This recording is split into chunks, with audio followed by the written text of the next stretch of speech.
5 மாதங்களை கடந்து இந்த 6வது மாதத்தில் நம்ம வந்திருக்கிறோம். இந்த மாதத்தில் நம்ம தெரிந்து கொள்ள வேண்டிய ஒரு விஷயம் என்னன்னா, தேவனை அறிகிற அறிவில் வளர வேண்டும். இன்னைக்கு நிறைய அறிவுகள் வளர்ந்துருக்குது, உலக பிரகாரமான அறிவுகள். அதில் வளர்றவர்கள் எல்லாம் உலக பிரகாரமாக உயர்த்தப்படுகிறார்கள். இன்றைக்கு நமக்கு தேவையான அறிவு என்னன்னா, தேவனை அறிகிற அறிவு. அவர் எப்படிப்பட்டவர்ன்றது சொல்லியே முடிக்க முடியாது. அப்படிப்பட்ட தேவன் நம்முடைய தேவன். அல்லேலூயா. அதனால்தான் ஆண்டவருக்கு நிறைய நாமங்கள் இருக்கிறது, பெயர்கள் இருக்கிறது. அதில் ஒன்று என்னன்னு சொன்னா, அவர் எப்படிப்பட்ட சூழ்நிலையில் நாம் இருந்தாலும் மீண்டும் கட்டி எழுப்புகிறவராக தேவன் நமக்கு இருக்கிறார். கரங்களை தட்டி கர்த்தரை மையப்படுத்துவோமா உற்சாகமா? அல்லேலூயா. மீண்டும் கட்டி எழுப்புகிற தேவன். இன்றைக்கு இந்த மாதத்திற்காக போன 2 வாரத்துக்கு முன்னாடி இந்த வாக்கு தத்தத்தை என்னுடைய இருதயத்தில் தேவன் போட்டார். ஆகவே இதை ரொம்ப நீண்ட நாட்களாக தியானித்து கொண்டிருக்கிறேன். அந்த வார்த்தை எங்கு இருக்கிறது என்று சொன்னால், ஆமோஸ் தீர்க்கதரிசியின் புஸ்தகத்தில் இருக்கிறது. தீர்க்கதரிசிகள் அப்படின்னு சொன்னாக்கா, தேவன் சொல்லுகிறதை அப்படியே சொல்லுகிறவர்கள் தான் யாரு? தீர்க்கதரிசிகள். இந்த தீர்க்கதரிசிகள் பார்த்தீங்கன்னு சொன்னால், இப்போ எரேமியாலாம் பார்த்தீங்கன்னா ஆனதோத்தில் ஒரு பிரீஸ்னுடைய பையனாக தீர்க்கதரிசிகளுடைய கூட்டத்தில் ஒரு சிறந்த ஒரு தீர்க்கதரிசியாகலாம் காணப்படுவார். ஒவ்வொரு தீர்க்கதரிசிக்கும் ஒரு பேக்ரவுண்ட் உண்டு, அவங்களுடைய குடும்ப பின்னணியெல்லாம் இருக்குது. இந்த ஆமோஸ் தீர்க்கதரிசி பார்த்தீங்கன்னு சொன்னாக்கா, அத்திப்பழங்களை பொறுக்கி சாப்பிடுகிற ஒரு மனுஷனாக, ஆடுகளின் பின்னாடி போகிற ஒரு மனுஷனாக, ஒரு சாதாரண மனிதனான ஒரு தீர்க்கதரிசி. ஏன்னா அறிமுகப்படுத்தணும்ல ஆமோஸ் யாரு அப்படின்ட்டு. சாதாரண ஒருத்தர், தெக்கோ ஒரு ஊருக்காரு, ஒன்றும் ஃபேமஸான ஊர்லாம் கிடையாது. பெத்லகேம், எருசலேம் மாதிரிலாம் ஒரு ஃபேமஸான ஊர் கிடையாது. ஒரு சாதாரண ஊரில் பிறந்த ஒரு சாதாரண மனிதர். அவர் இஸ்ரவேலை குறித்தும் யூதாவை குறித்தும் சுற்றி இருக்கிற நாடுகளை குறித்தும் தீர்க்க தரிசனம் உரைத்தார்.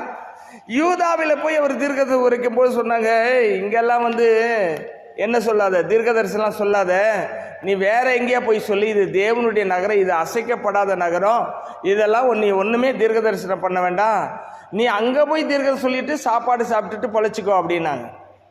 தேவனுடைய வார்த்தை யார் மூலமாக வந்தாலும் அதை தேவன் எனக்கு நேரடியாய் பேசுகிறதாக ஒவ்வொருவரும் எடுத்துக்கொண்டார்கள். ஆனால் சிலர் மட்டும் அதை புறக்கணித்தார்கள்.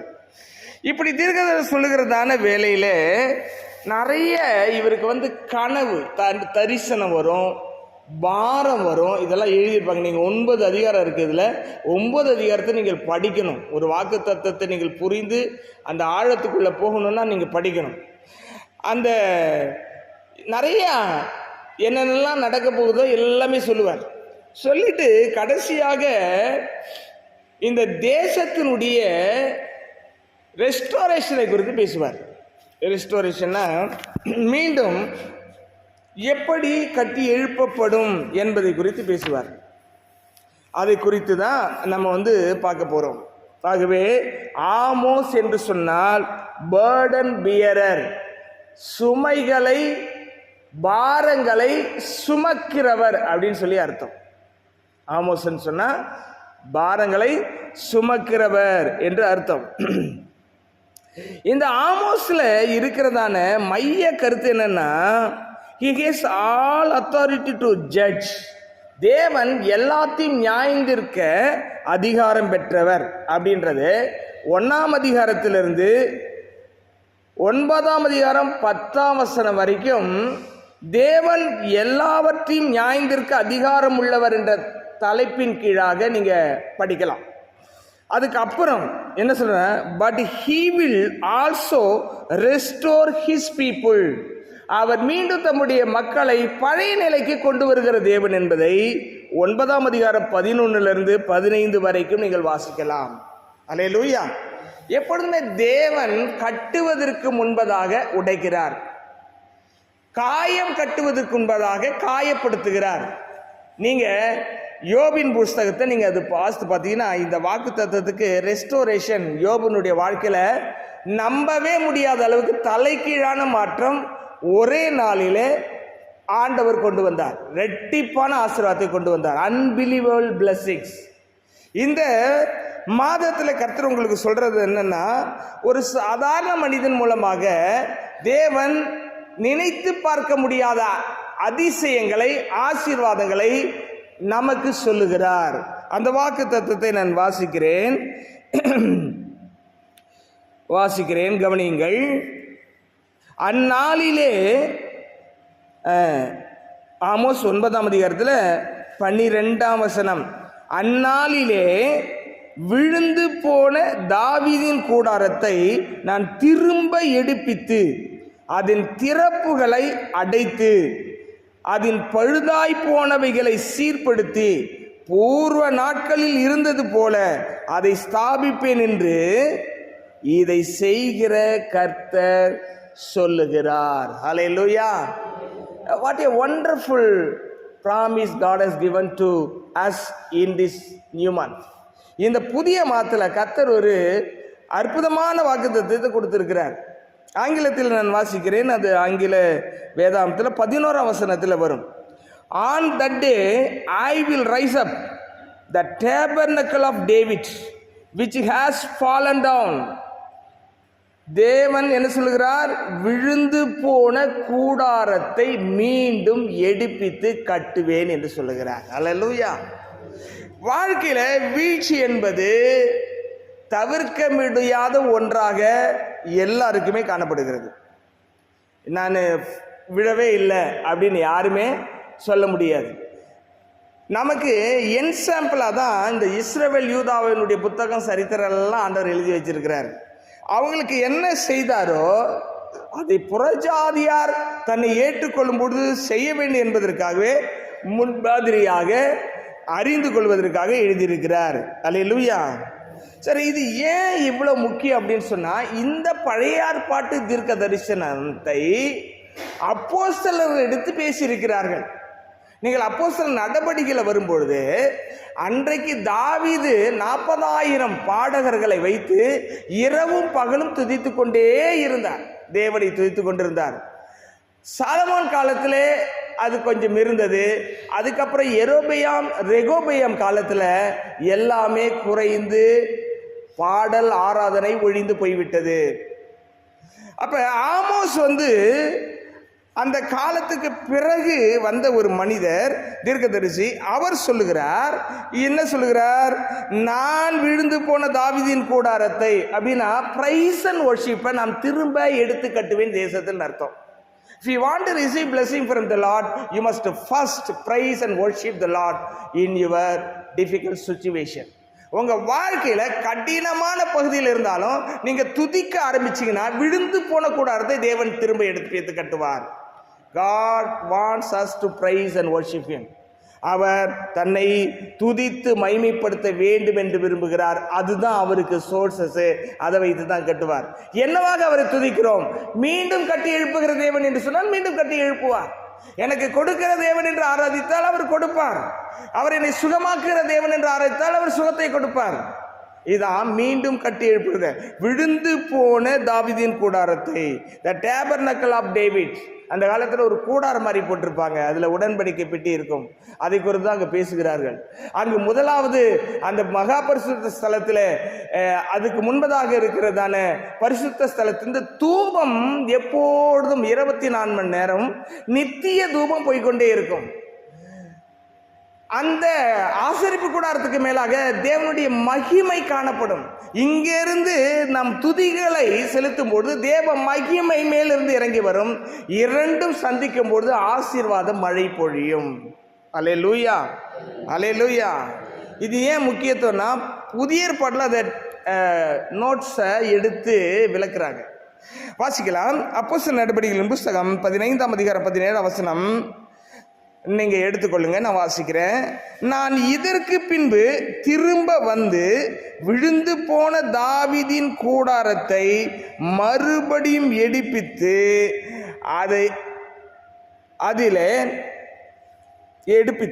அதிலே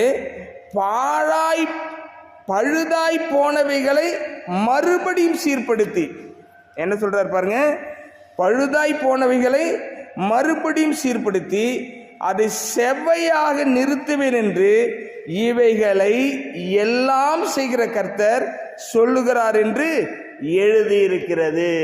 அல்லேலூயா. இந்த ஆமோஸ் சொல்லி எழுதின அதை அவர்கள் இங்கு எழுதும்பொழுது ஒரு சில வார்த்தைகளை சேர்த்திருக்கிறார்கள். அதை கவனியுங்கள். என்ன சொல்லியிருக்கு? நான் இதற்கு பின்பு திரும்ப வந்து, ஏற்கனவே நான் கட்டினேன், மீண்டும் திரும்பி வருவேன் என்று சொல்லுகிறார். அல்லேலூயா. அப்ப இது என்னன்னா, இது ஒரு எழுப்புதலின் காலத்தில் நம்ம வாழ்கிறோம். அந்த எழுப்புதலை குறித்து, சபையினுடைய புதுப்பிதலை குறித்து, சபையினுடைய வளர்ச்சியை குறித்து, தேவனுடைய மகிமை மீண்டும் சபைக்குள் வருவதை குறித்து பேசுகிறார். நான் திரும்ப வந்து விழுந்து போன தாவீதின் கூடாரத்தை. புதிய ஏற்பாட்டில் எங்க தாவீது இருக்காரு? இல்ல. ஆனா என்ன தாவீதின் கூடாரம்? தேவனை துதித்து மகிமைப்படுத்துகிறதான அந்த விஷயத்தை தான் இவர் எழுதுகிறார். நான் திரும்ப வந்து தாவீதின் கூடாரத்தை, மீண்டும் கவனிங்கள், மறுபடியும் எடுப்பித்து, அந்த வார்த்தை சேர்க்கப்பட்டிருக்கு, மறுபடியும்.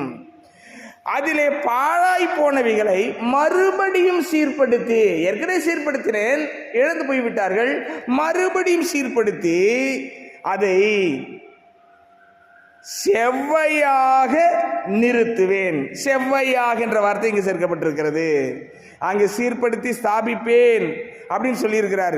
செவ்வையாக நிறுத்துவேன் என்று இவைகளை எல்லாம் செய்கிற கர்த்தர் சொல்லுகிறார் என்று எழுதியிருக்கிறது. அல்லேலூயா. What is impossible in your life, it is possible by God. உங்கள் வாழ்க்கையில் எது முடியாது நினைக்கிறீங்களோ அதை செய்கிற தேவன் சொல்கிறார், இது என்னால் முடியும். ஏன்னா அவர் தான் பிராமிஸ் கொடுக்கிறாரு, அவரே அதை செய்து முடிப்பார். கரங்களை தட்டி கர்த்தரை மகிமைப்படுத்துவோமா? அல்லேலூயா. அப்ப நம்முடைய தாட் லைஃப் எப்படி இருக்குன்னா, இதுவரைக்கும் என் வாழ்க்கையில் எதெல்லாம் நடக்காது முடியாது என்று சொல்லி கொண்டிருந்தேனோ அதை என் தேவன் செய்வேன் என்று சொல்லியிருக்கிறார். ஆகவே நான் அவரை விசுவாசிப்பேன். விசுவாசிக்கிற நான் செய்ய வேண்டிய 2 காரியம் என்னன்னா, அதிகாலையில் நான் தேவனை நோக்கி தாவீது துதித்து பாடினது போல ஜெபிப்பேன், துதிப்பேன், ஜெபிப்பேன். இந்த 2 கருத்தை செஞ்சு பாருங்க. 30 நாட்கள்ல தேவன் உங்கள் வாழ்க்கை மாற்றுவதை காண்பது. அல்லேலூயா. பாருங்க, என்னை அறியாமலே 30 நாட்கள் வந்துருச்சு. நீங்க அதை கடைபிடிச்சு பாருங்க. அல்லேலூயா. God will do a miracle. அவருக்கு நம்முடைய உதவி இல்லாமல் எதையும் செய்ய மாட்டார். நம்மகிட்ட எதிர்பார்க்கிற உதவி என்ன? அவரை தேட வேண்டும். நீங்க பாத்தீங்கன்னா இந்த ஆமோஸ் புத்தகத்தில் பார்த்து, அவரை தேடுங்கள், அவரை கண்டறிவீர்கள் சொல்லிட்டு இன்ஸ்ட்ரக்ஷன் கொடுத்துட்டே இருப்பார் ஆமோஸ். அப்ப தேவனை தேடும் பொழுது, தேவனை துதிக்கும் பொழுது அவர் என்ன சொன்னாரோ அதை அவர் செய்வார். இது மனிதரால் முடியாதுதான், ஆனால் தேவனால் எல்லாம் கூடும் சொல்லிட்டு வேதத்தில் எழுதியிருக்கிறபடி மனிதர்களால் முடியாத சூழ்நிலைகளில் கர்த்தர் எல்லாவற்றையும் செய்கிற தேவனாக இருக்கிறார். அல்லேலூயா. அதனால்தான் ஒரு இன்ஸ்ட்ரக்டரை வச்சு உங்களுக்கு பேசிட்டு இருக்காரு, ஒரு அறிவுரை சொல்லுகிறவர்கள் வைத்து, போதிக்கிறவர்கள் வைத்து உங்களுக்கு போதித்துக் கொண்டிருக்கார். எதற்காக? மீண்டும் கட்டுவதற்காக. அப்ப அந்த மீண்டும் கட்டுவதற்காக செய்ய வேண்டிய ஒரு விஷயம் என்ன? தேவனை துதித்து மகிமைப்படுத்துவர்களாக நாம் காணப்பட வேண்டும். ஒரு நாளும் நம்ம பிரச்சனையே பேசிட்டு இருக்கக்கூடாது, பிரச்சனை உண்டு பண்றவங்களே பேசிட்டு இருக்கக்கூடாது. அதெல்லாம் கடந்த கால ஒரு நிகழ்வாக தூக்கி கொண்டு போய் குப்பையில போடணும். நிறைய பேருடைய வாழ்க்கை என்ன, அவர் எப்படி பண்ணிட்டாரு, இவங்க எப்படி பண்ணிட்டாங்க, அவங்க இது பண்ணி ஏதோ பண்ணிட்டு போறாங்க. உங்களுடைய டியூட்டி என்ன? தேவனை துதிக்கிறவர்களாக மாற வேண்டும். பவுலும் சீலாவும், கவனிங்க, பவுலும் சீலாவும் சிறைச்சாலையிலே அடிபட்டு காயங்களோடு தொங்கி கொண்டிருக்கும் பொழுது, என்னை இவன் அப்படி அடிச்சுட்டான், அவன் இப்படி அடிச்சுட்டான், இப்போ இவ்வளோ காயமாகி போச்சு, இவ்வளோ ரத்தம் வருது, அவனை எப்படியாச்சும் இது பண்ணணும், எதையுமே நினைக்கல. அவங்க என்ன செய்தாங்க? The midst of persecution they start to praise and worship the Lord. அவங்க அந்த பாடுகள் மத்தியில் எல்லாத்தையும் மறந்துட்டு தேவனை துதிக்க ஆரம்பிச்சிட்டாங்க. நீங்கள் பாருங்க, உங்கள் வாழ்க்கையில் துதினா என்னன்னு ஒரு அர்த்தம் உங்களுக்கு சொல்லிக் கொடுக்குறேன். எதை நீங்கள் நேசிக்கிறீர்களோ, எதை நீங்கள் விரும்புகிறீர்களோ அதை பற்றி தான் அதிகமாக பேசுவீர்கள். ஒருவேளை இந்த யாராவது ஒரு உபத்திரத்தை கொடுத்துட்டாங்கன்னா அதை பற்றி நிறைய பேசுறீங்கனாக்கா, அதை கொடுத்தவர்களை ஆராதிக்கிறீர்கள், அந்த பிரச்சனையை ஆராதிக்கிறீர்கள். எதை அதிகமாய் நீங்கள் பேசுகிறீர்கள் அதை ஆராதிக்கிறீர்கள். அப்ப தேவனை பற்றி நாம் எல்லா சூழ்நிலையிலையும் தேவனை பற்றி பேசி தேவனை புகழ்ந்து பாடும்பொழுது தேவனை ஆராதிக்கிறோம். தேவனை கொஞ்சமா பேசிட்டு மற்ற பிரச்சனையை அதிகமா பேசுனீங்கன்னா நீங்க பிரச்சனையை ஆராதிக்கிறீங்க, தேவனை ஆராதிக்கவில்லை. அப்ப பவுலுசிலோ என்ன செய்தார்கள்? அவ்வளவு காயங்களோடு, நீங்க அந்த அதிகாரத்தை நீங்க வாசித்து பார்த்து அப்போஸ்தலர் நடபடிகளை, அந்த நடுராத்திரியில இந்த ஜெயில் அதிகாரி அவனுடைய காயங்களை எல்லாம் தொடச்சு கழுவான். அந்த ரத்த ஒழுகினது, இந்த காயம் எது கூடமே தொடைக்க கூட இல்லை, தண்ணியை வச்சு பஞ்சை வச்சு அப்படியே காஞ்சி வெடிச்சு கிடக்கு. அதை அவன் நைட்டு அவன் சரி பண்றான். அப்ப அவ்வளோ உபத்திரத்தின் மத்தியில் அவர்கள் எதை மட்டும் நினைத்தார்கள்? தேவனை மட்டும் நினைத்தார்கள், தேவனுடைய மகிமை நினைத்தார்கள். அந்த மத்தியில துதித்து பாடின பொழுது என்ன நடந்தது தெரியுமா? அந்த சிறைச்சாலை அஸ்திபாரங்கள் ஆட ஆரம்பித்தது, சங்கிலிகள் விழ ஆரம்பித்தது, கதவுகள் திறக்கப்பட்டது, எதுவுமே அடைக்கப்படலை, எல்லாம் ஓப்பன். யாரை ஆராதித்துக் கொண்டிருக்கிறோம்? யாரை பற்றி நாம் பேசிக் கொண்டிருக்கிறோம்? எதை நாம் முக்கியத்துவப்படுத்துகிறோம்? தேவன் என்று சொன்னால் தேவனை முக்கியத்துவப்படுத்த வேண்டும், தேவனை ஆராதிக்க வேண்டாம், தேவனை பற்றியே அதிகமாக பேச வேண்டும்.